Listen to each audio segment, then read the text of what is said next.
Hello, everyone, and welcome to our Perfectly Imperfect podcast called Life Between the Notes, where we go beyond the bio and bring you interviews of your favorite South Central Pennsylvania musicians.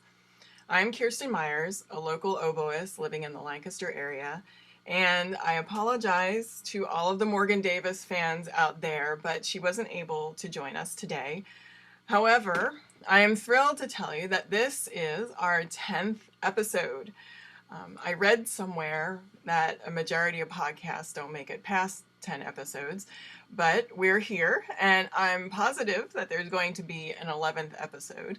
So I hope nobody's too worried about that. I'm sure I would be the one who's most worried about that. But regardless, thank you to everyone who is listening, and thank you for supporting us.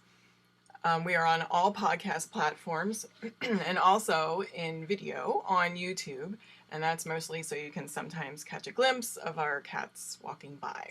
So today, I am thrilled to have Frances Drost join us. I've known Frances now, I think, for about 9 years now. We met when she hired me to play her first Portraits of White concert, which is a beautiful concert she has produced every year since 2014, I think? Or is it 13? 14. 14? Okay, I was right. Okay. So originally, it was a CD project that eventually turned into a live concert that features local musicians that many people now call the highlight of their holiday. She is a pianist and concert artist who began her own company, Musical Creations, as a way to encourage people on their journey through life. As both a singer and songwriter, Frances has a unique way of presenting real-life experiences and meaningful messages that are gently woven throughout her music. Frances is also a songwriter for Songs of Love, a nonprofit organization that connects songwriters with terminally ill children. She has composed and recorded hundreds of songs for the families with their child as the star of the song. Having served for a total of over 16 years on staff as the director of worship at various churches, Frances brings that experience into her worship leading at conferences and churches. And you can find much more about her and her discography at her website, which is francesdrost.com. So today we're going to talk a little bit about her life and her latest project that may or may not involve an oboist. So welcome, Frances, and thank you so much for being here. Thank you. I'm honored to be part of Life Between the Notes. I know you've been listening. You've listened to a few of the episodes, you've told me. I do, and I love them. I learned so much. Yeah. That's great. Awesome. Well, thanks for listening. So Morgan and I usually have our cats and coffee around, so I don't know if you're prepared with both, or I know you have cats. I do, but they're not allowed in my studio because, well, they're just not. Even though No, there are good reasons for that. Yeah, I would love to have them over here, but now that I'm having more and more people over here, I know people don't like cat hair, and some people are allergic to cats. So plus I don't want them clawing on my piano and my dresses. Yes, exactly. But I did have a stray when we rescued a stray a year ago. He was very sick, and I brought him over here, and I just held him the whole time I was working. So he kind of got used to being over here, but I had to teach him not to come back over. So I make exceptions. They're definitely not allowed on the podcast. Right. Well, that's okay. And I have peach tea today, not coffee. Oh, that's good. Well, is that okay? Oh, of course. I mean, okay. We do not discriminate against any beverage. Okay. We're an all-inclusive podcast for any drink, I guess. So anyway. Good. So people can get an idea of what you're about and where you came from. Can you tell us a little bit about where you grew up? Yeah, it's real simple. It's a one red light town called Newville, and there's some very interesting sights here, but it's a pretty short trip through Newville. But I grew up on a farm about a mile out of Newville. In fact, right across from the Big Spring High School. There's a huge, beautiful old home, and that was my home growing up. So Wow. And you yeah, still live in Newville. I do. I live 3 miles away from where I grew up, Mhm. and I was never going to do that. But life has an interesting way of putting you different places than you thought you'd end up. So, Why did you think you would never do that?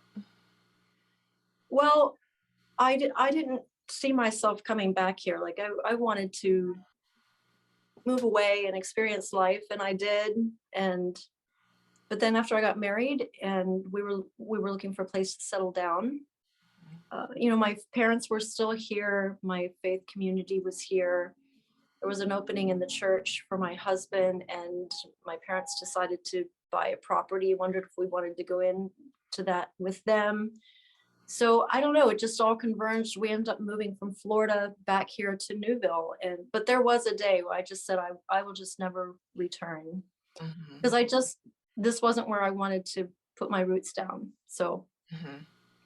but I then there came a time where I embraced it, and that's what I wanted. So Yeah, it's funny how that happens actually, 'cause, and like you and I honestly like are so much alike in ways it seems, and I was kind of like that myself. Like I thought, like certainly when I was in high school, I just wanted to get out and go away, and yeah, and I just ended up coming back, and it's comfortable, and and if you want to be around the people that you love and that kind of thing, yeah. it's a cool thing. Um, so when did you start playing the piano and singing even? Well, I started playing the piano before I remember. My mother said I was 2 or 3, and I played by ear. And then she got very sick. She was sick a lot of my childhood, and I spent some time with my aunt near Chambersburg, and she thought I had a unique gift on the piano. And so she called my mother and said, I really think you should have Frances take piano lessons. So in 6th grade, I started taking piano lessons, and I loved it. And a bit, 2 years into the lessons, my teacher picked up that I played by ear. And normally she would play the piece, how you give a student a new piece, and she would play it for me and I could get it just like that. But when she realized that, she stopped doing that and made me learn to read the notes. And I struggled for a while because I knew that if I could just hear it, I could get it. Mm. But I am so glad she did that, because now I can read music and I can play by ear. But we really steered away from playing by ear when I was taking lessons. So I took lessons through high school and loved it. The singing, I sang in a choir, I sang in groups, but I had no aspirations to become a singer songwriter. So it was in my early 30s, I guess, or late 20s, that I just started having this incredible desire to take voice lessons, because I knew the value of taking lessons and training in Mhm. an area. If you're gonna, so my husband said, if you want to do it, why don't you go do it? So Mhm. I started taking lessons, and I took for 7 years. I just loved it so much. But in that process, I began writing music, and it, some things kind of converged, like the confidence it takes to sing in front of one person is good training for the confidence it takes to sing in front of anybody. Mhm. So it seems like, wow, I started writing music and I was learning more about singing. And I was also gathering self confidence, because I always had viewed myself as someone who would just accompany other people. I didn't need to be out front or singing or any of the things I have ended up doing. But my path has just kind of unfolded one thing at a time, just following the desires of my heart one step at a time. And so by the time I actually had songs to sing, I now found I had more self confidence that I had. And so that's a different part of the story, but Mhm. that's the singing really came later. I needed a lot of self-confidence to do the singing. I feel like singing is a vulnerable, much more vulnerable thing to Mhm. give an audience than playing an instrument. And for some reason or other, I can take people rejecting my piano music, but if they don't like my voice, that feels really personal. And so there's some psychology, I think, for singers that Mhm. I needed to overcome. I didn't even know I needed to overcome it, but I did. So Well, and that's what you find out, I guess, when you know, start doing new things. yeah, yeah, Um, yeah, and right, singing is a very personal thing. I mean, it's because it's part of you, right? yeah, yeah. When you, as far as like the playing by ear, which is amazing, I'm always in awe of people who can do that because I'm definitely a reader of music. Was it frustrating for you when your teacher wanted you to read music? I think the only thing that was frustrating was just the learning, the having to play what was on the page. Mhm. That was what was frustrating to me, understanding the dotted notes and their values. I tended to want to just go from there, like, thanks for what's on the page, but I'd like to take it from here. So I Yeah. don't remember being frustrated with her. I just remember being more like, wow, I feel like I was backtracking because now I had to play what was there. And But that's the only frustration I remember. yeah. Well, and it's learning a new language, really. Really, it is. Yeah. And disciplining yourself to play what's only there. Hmm. I say what's only there, but that can be a lot of notes. So I don't, I don't mean to underestimate the power of a lot of notes on a page. Yeah, right. Well, But so there was something restrictive about that and overwhelming at first to go, oh, okay, so this is how I get to what I've been playing without notes. This is what produces what I've been doing. So I need to learn this first and yeah. then go back to playing by ear. So So you would play by ear, but then did you improvise when you're talking about like, you know, only playing what's on the page? Did was improv part of your playing? no, Okay. I always try to be a good girl. So I tried to do what was on the page. Right. Right, right, right, And right. I could sense that my teacher was pretty sincere and what's the word? Determined to help me learn to read music. Right. So she didn't, I kind of just knew that Mhm. you don't improvise at your lessons. And uh, Right. it wasn't until I started meeting jazz players in my 30s. I was like, oh, improvising? That's what I've been doing? Oh, okay. Well, and two, because you write your own music, so True. there's a bit of that in there, I imagine. True. Yeah. Yeah. Right. And she had told my mother apparently that I had the ability. She felt I had the ability to write music, but I had no framework for what that meant. Like, why would I write music? What would I write? Hmm. I had nothing to do. I didn't know what to do with that information. So I didn't do anything with it. I made things up, but I'm not like some people who was writing since I was 2 or whatever. If I was supposed to learn to play by notes, then that's what I would do. And playing by ear was just a luxury Hmm. at that point in my life. So Yeah. So when you write your music, like, are you really you're just doing it from memory, kind of? I'm making it up. Yeah, Right. I did learn to transcribe notes, but not enough to Hmm. write out what I'm playing, which I feel like is a handicap. And but I've learned to work around it. But Yeah, but um, but you know, it's your own music, so you don't necessarily need it written down. no, but I found then when I work with other players like you who are great readers, it becomes a handicap because I can't just give you my songs to play. I need to find a way to write them out or I hire somebody to do it. So I feel like that's Yeah. where Hmm. the handicap comes in. Yeah. It's Now just in it's Nashville, perfect. when we record, my songs. And most other songwriters, they don't even need notes. They use a Nashville number system. So it all was fine when I was recording my own music. We didn't need written out music. So Okay. they just follow numbers, and they can play it in any key based on the numbers. Really? So yeah, so it didn't matter. They would just listen to my song, and someone would write on a legal pad and write the numbers down, and then the band would be off and running. And they were just amazing musicians. Wow. So I never felt the need to learn to write out my music until I started doing Portraits of White, and I wanted to take what was on my album and create an experience with professional musicians in an orchestra, which meant even if they all played by ear, we all still need a roadmap. So, but that's getting ahead of the story. But you literally need to be on the same page when you're doing it with other people. Yeah.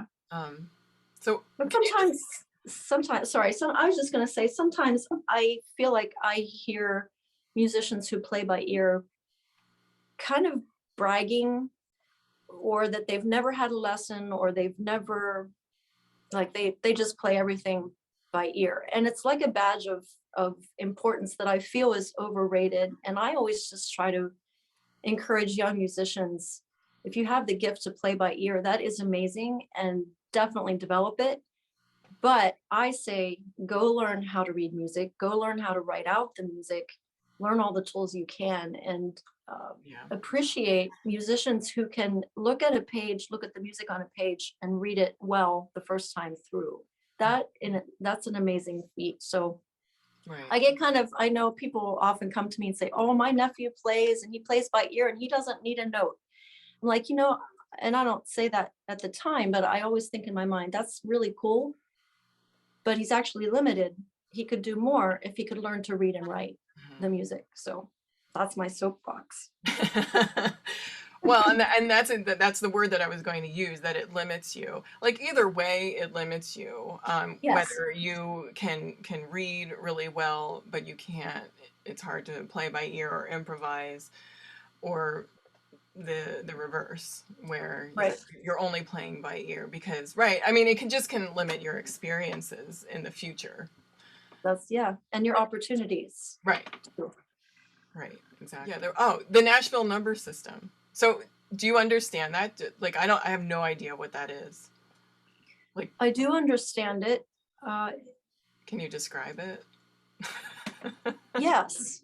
Like, in a song that, let's take the key of C, the numeral 1 would be a C chord, a C triad, the root of the chord, or the root of the scale. And then a 4, like F, the F chord would be a 4. G would be a 5. Right. And then you add the little 6s and minors and all that. It gets more complicated than that, but in its simplest form, that's what it is. So it's like a theoretical approach. Actually. Yeah. So if you then if you want to do the song in G instead of C, you still can follow 1, because you know that 1 is the root chord of the scale. Am I saying that right? Yeah. Right. I still wouldn't be able to do it, but I understand that. Well, it would take practice. Oh, yeah. It would just take practice, that's all. Right. So you learned to play piano at a young age. So obviously there was a piano in your house. Did somebody else play? Did your mom play? Yeah. Okay. My mother worked as a young teenager and bought her first piano, and that's the piano we had. It was a Wurlitzer. It wasn't anything amazing, but she didn't play real well, but she played, and she made sure that my older siblings took lessons, but somehow I never, like, once I came along, I think she was too sick to think about much beyond anything like having her baby take piano lessons. So I'm the baby of the family. So if it wouldn't have been for my aunt speaking up, I probably would have never taken lessons, even though my mother did have the other children take lessons. So, right.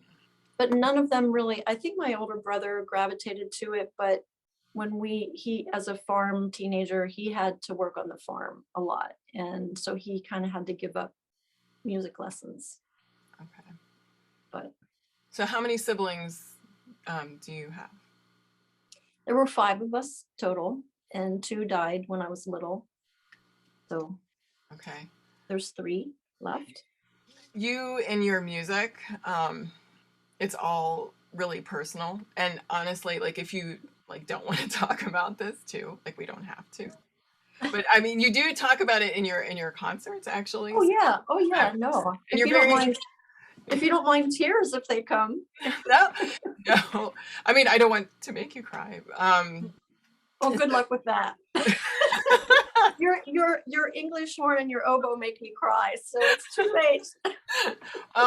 Okay, I guess I'll take that as a compliment, as long as it's for good reasons. Okay. No, it is a good compliment. It moves me deeply. So, well, thank you for that. But so you're very open with your audiences, and certainly like in your Portraits of White concert that you put on once a year for the past like 9 years. Yes. And so you have spoken about like tragedies in your life and how it's like shaped you personally, and I imagine your music as well. Definitely. Yeah, can you talk about that? Yeah, they say that you write about what you know, and before I could put all that together, I was just writing from my heart. And 3 or 4 projects into my recording life, I found a new producer. I found one in Nashville, and he listened through all the songs I was writing. I was ready to do album number 4, and I had done the first 3 in Pennsylvania. And then I started going to conferences in Nashville, and I just loved the community and the culture there. And so I went into the 4th album wanting to learn more about really writing well and better. And my producer sat and listened through all my songs. And at the end of the day, he said, "Wow, you write a lot of songs about death." And I had never picked up on that. Honestly, I just wrote whatever came to my mind, melodies and lyrics. And then I shared them with audiences eventually. And so the second day I was there, he invited another person in, totally unrelated to the project, just to get their thoughts and perspective. And at the end of the day, he said the exact same thing. You write a lot of songs about death. For coming from a faith community girl, you write an awful lot about death. Your songs are very intense and deep. And that was such a shock to me. And it took me years to process and get my brain around that. But that was the first time I began to put it all together, that I had indeed grown up in a home where there was a lot of deep sadness because there was tragedy in our life. And my mother's first husband was killed when they were married just 2 years. He fell from a silo working for her dad, and they had a 7-month-old son. And then she eventually got married to my father, and they had more children, and they had a 2-year-old. He had just turned 2. We lived on a farm in Gardners at that time, Gardners, Pennsylvania. And that little boy, Nathan, went out to the pond while she went into the house to get something and came back out, and he had drowned in the pond. And I was only 6 months old. So for most of my life, I felt the sadness of our family, but I felt like I could never embrace it because it was my mother's story. And as soon as you tell people that, I feel like a lot of people go, "Oh, well, you're only 6 months old, so it didn't matter. You didn't feel anything." And the truth was, I'm such a sensitive person that I know now, I understand that I took on that sadness that a mother might feel. And then I was 7 years old when her firstborn son was killed in a tractor accident on a farm he was working on. And I remember the day they came and told us that he had been found pinned under a tractor. And yeah, It was just like this always present sadness. But in our faith community, it was easily, I felt like it was underestimated. The power of grief was underestimated because if they're in heaven, everything's good, right? So I was always conflicted as a child. What do I do with? And then I experienced a lot of loneliness because my older siblings were old enough that I don't even remember my brother living at home, my older brother still surviving. He lives out west. I don't remember him being at home. My sister left home when I was 11. So I had a lot of loneliness as a child, and I would go to my mother and cry, and then she'd tell me the story about Nathan and how he drowned, and I would have had a playmate. And so we were always in family gatherings. She was always telling this story. I understand that it was part of her processing the grief through her life. And every holiday we'd go visit the gravesides of all of the family members we had lost. And my mother's tomb had her birth date, but not her death date. So as a little girl, I was always facing, my mother is going to die sometime, but I don't know when. And that's just a lot for a child to process. And you can't even tell your parents what you're feeling. So it's not meant toward them in any way hurtful toward them. It's just, I think I know now what happened was once I started writing music, I found an outlet for my grief. Right. And what I had to learn as a performer, though, was an audience can only handle so much of that. And, I tended to, because of the kind of family I came from, I want people to think seriously. I want them to think deeply. I want them to have meaningful experiences. So to me, that meant that you think deeply about things and you share your deep songs. And I began to learn when working with coaches that, Francis, you can't have a whole concert about death and sadness and grief. And so I just had a lot of learning to do, but it was that first Nashville producer who made me stop and look, and it changed. I had to decide then, do I keep writing what I feel, or do I start trying to write to impress audiences now and to give them what they want to hear and what would make a hit song? And so there was all that journey I had to go through of more conflict, really. Yeah, conflict. Yeah. So. Wow. Yeah. And I imagine too, like, as you're such a young child and you're growing up with that, like, and your mother kind of like had an outlet with you, but you did not have that, because I imagine well, it was a lot so much to process at such a young age. I mean, you can't even verbalize like all of what the feelings that you're getting from your mother. And yeah. Wow. Yeah. And I've learned as I've gotten older and understand temperament and how we're wired and all that, personalities. I understand that I'm naturally an empathetic person. Right. So I think I was taking on everything my family was feeling and just stuffing it to try to keep, to try to be normal. And it had to come out somewhere. Right. So mine showed up in that's what I think attaches me to audiences. Yes. I just had to learn to share other personal things, not just the death and grief, but share the fun things and the funny things. But even other people that would critique my songwriting would say, Francis, even your funny songs are a little on the intense side. And if you really want to skip counseling sessions, just write music.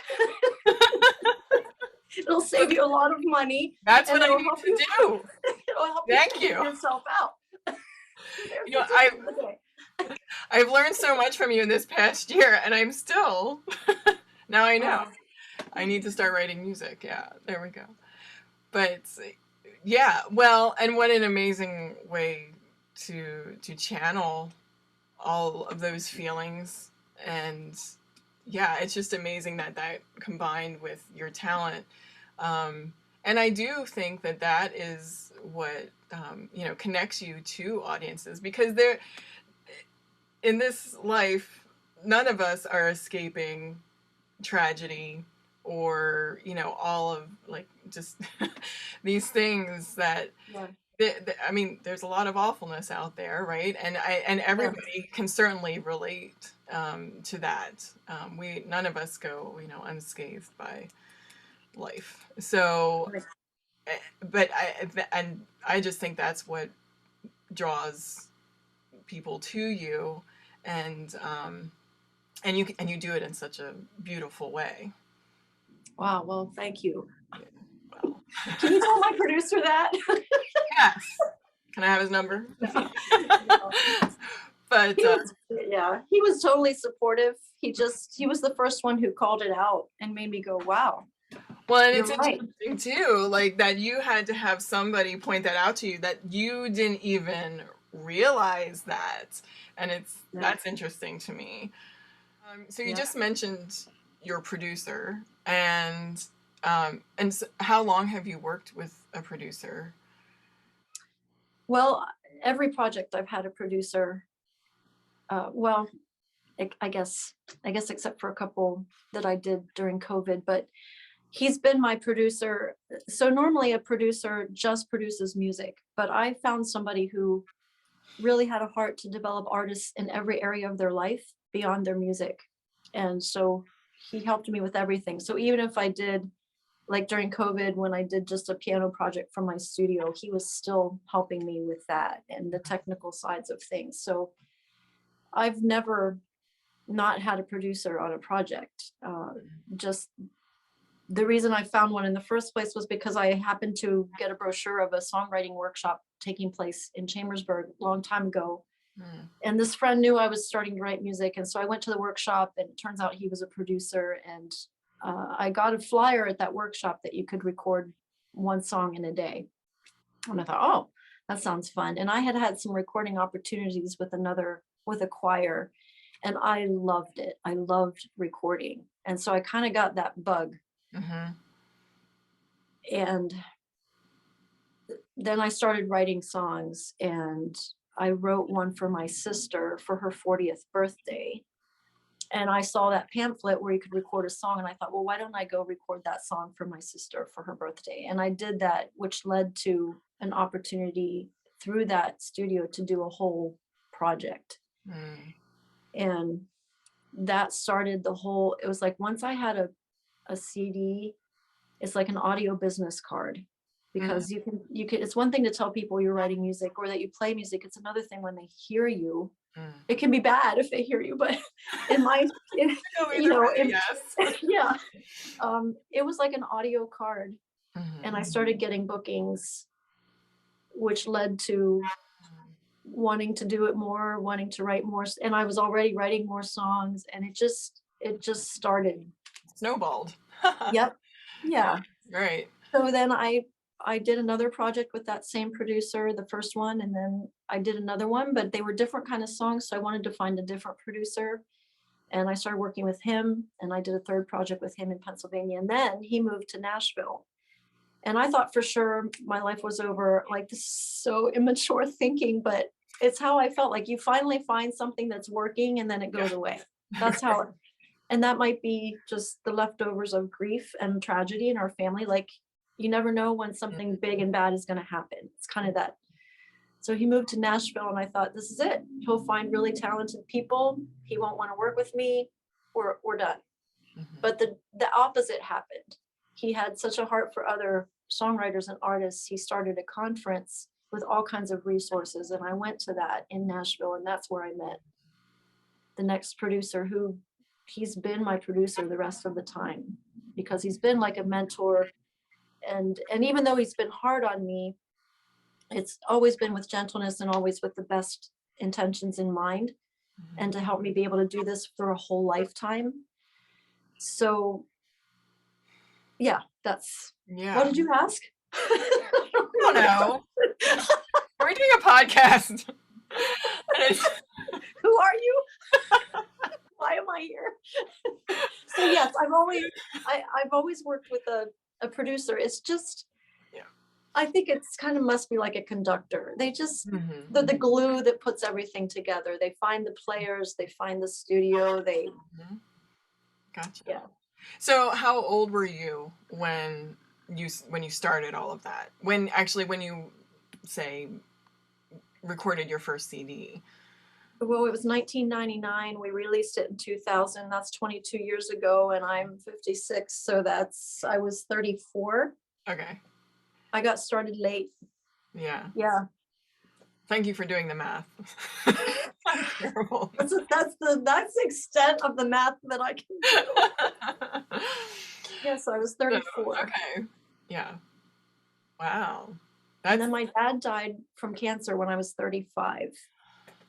okay. And that And brought on more death and grief because I was very close to my dad. So mhm. anyway, what Yeah. do you want to know next?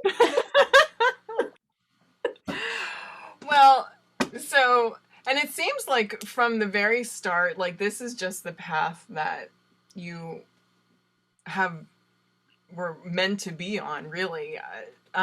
Like, had you ever considered doing anything else, or has it just, Once I started this road, no. In yeah? fact, I figured up. I was like, if I have to clean toilets in a studio, that's what I'll do. Of course, I lived in Newville, which, I told you I didn't really want to come back here. And then we did. But then I started this music road and I started going to Nashville. And then I didn't want to live here again. I Mhm. wanted to live there. Not just because it's just full of people way better. And you just automatically learn and grow. And for the longest time, I used to say my body lives in Newville, but my heart lives in Nashville. But then I realized that really wasn't healthy. Mhm.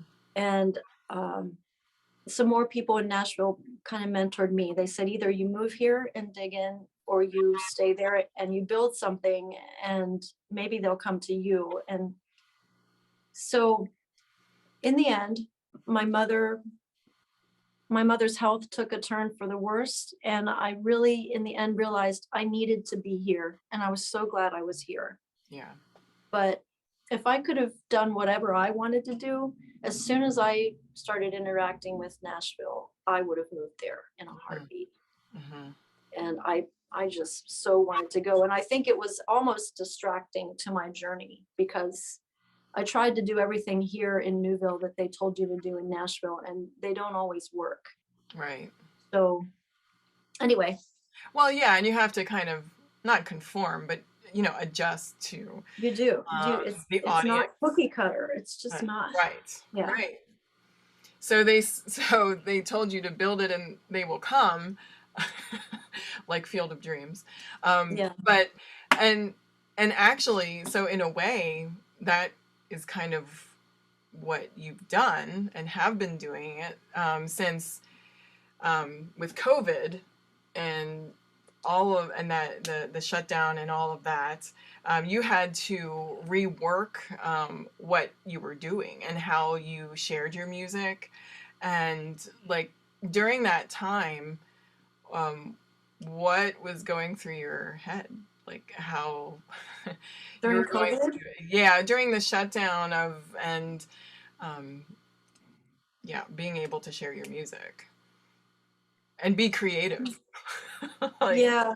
Well, that became the one time, and honestly, I think I'm still coming out of it, mhm, where I started thinking maybe maybe I need to let go of this music thing and let it all go and do something else, mhm, because what was already very hard just got impossible. It yeah, seemed impossible.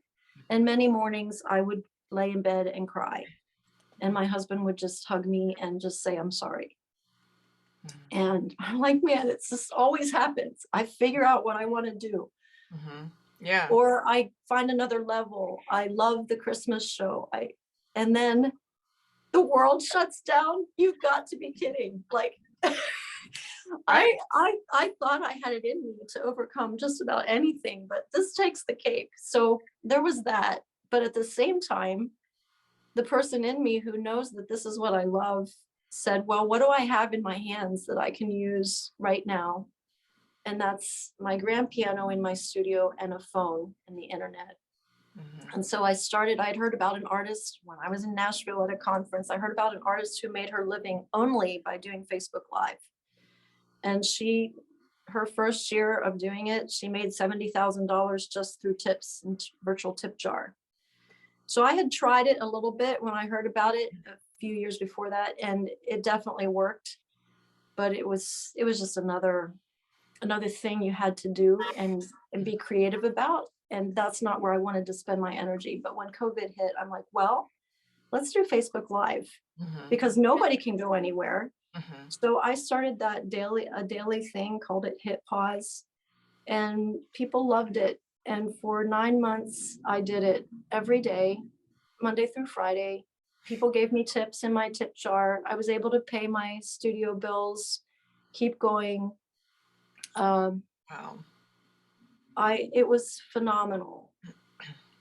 And I just thought, wow, okay, talk about having to innovate and be creative. And it connected me with more people. I sold product.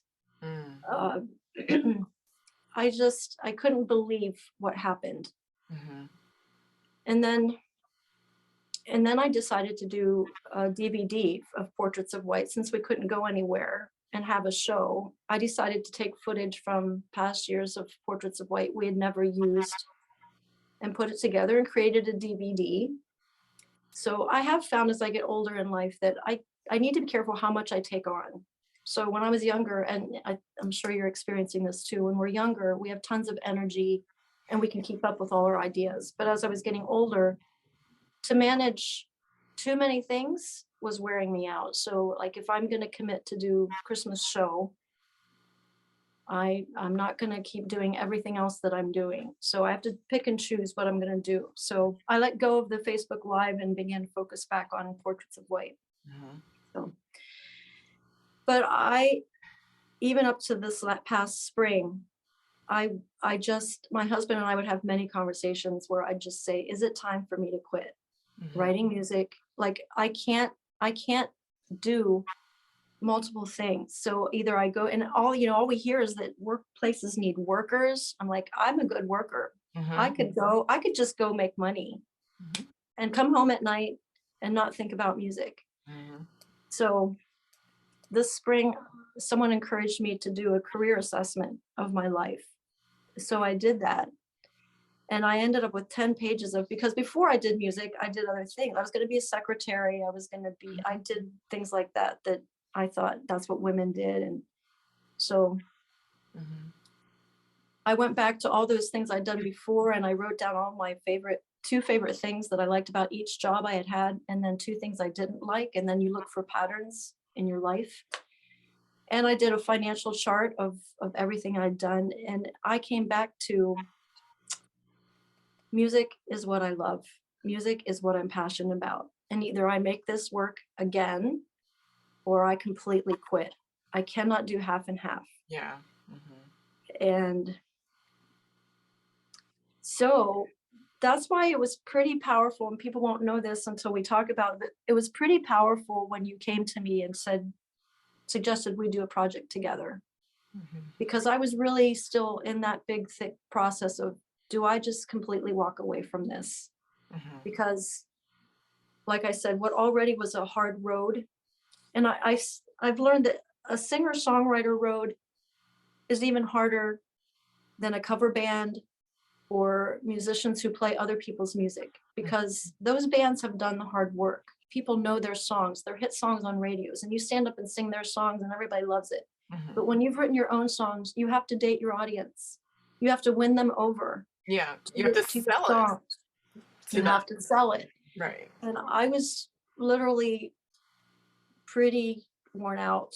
And so I was kind of like, with COVID, I was just like, maybe this is just it. Maybe it's just time to walk away and read the handwriting on the wall. And then you came and said, why don't we do a project together? And I had nothing left creatively. Like I'm normally beaming with ideas, and I just was out. You're burned out. I had nothing left. Right. Until you said, we should do a Christmas album together. And I'm like, oh, It's as if I really had a new breath of life, and I've thoroughly enjoyed doing this project with you. Are you going to tell them? Yes, Francis, I'm going to tell them, but all of you are going to have to wait until our next episode with Francis drops next week, episode 11. Francis and I are going to discuss our group, Double Keyed, and our new album, Midwinter's Gift, and really about what a gift it is and was.